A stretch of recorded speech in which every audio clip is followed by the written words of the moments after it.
से Sukhoi 30 MKI ने उड़ान भरी। इसके साथ ही ग्वालियर और अंबाला से मिराज 2000 और राफेल जैसे घातक विमान भी आसमान में गरजने के लिए तैयार थे। यह कोई आम रात नहीं थी, यह न्याय की रात थी। ऑपरेशन सिंदूर का मकसद साफ था, आतंकवाद के उन 9 ठिकानों को नेस्तनाबूद करना जहां से भारत के खिलाफ जहर घोला जाता था। रात के ठीक 1:45 हो रहे थे जब भारतीय वायुसेना के विमानों ने अपनी पोजीशन ली।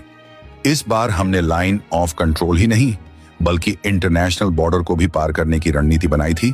लेकिन ब्रह्मोस जैसी स्टैंड ऑफ मिसाइलों की वजह से हमें दुश्मन के बहुत अंदर जाने की भी जरूरत नहीं थी।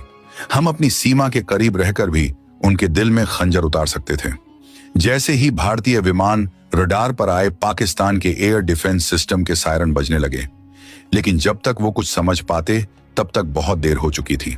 सुखोई विमानों से ब्रह्मोस मिसाइलें फायर की गईं। इन मिसाइलों ने पलक झपकते ही अपना सफर तय किया और सीधे अपने निशाने पर जा लगीं। बहावलपुर में स्थित सुभान अल्लाह मस्जिद, जो असल में जैश-ए-मोहम्मद का हेडक्वार्टर था और जहां सुसाइड बॉम्बर्स को तैयार किया जाता था, एक ही झटके में मलबे के ढेर में तब्दील हो गया। वहां सो रहे दर्जनों आतंकवादी और उनके ट्रेनर्स अपनी ही आग में जलकर खाक हो गए। मुरीद के में लश्कर-ए-तैयबा के मरकज पर भी आसमान से मौत बरसी। वहां मौजूद कम्युनिकेशन सेंटर और हथियारों का जखीरा पूरी तरह तबाह हो गया। यह हमला इतना सटीक था कि आसपास की सिविल आबादी को कम से कम नुकसान हुआ, लेकिन आतंकी ठिकाने पूरी तरह मिट गए। पाकिस्तान की सेना को संभलने का मौका ही नहीं मिला।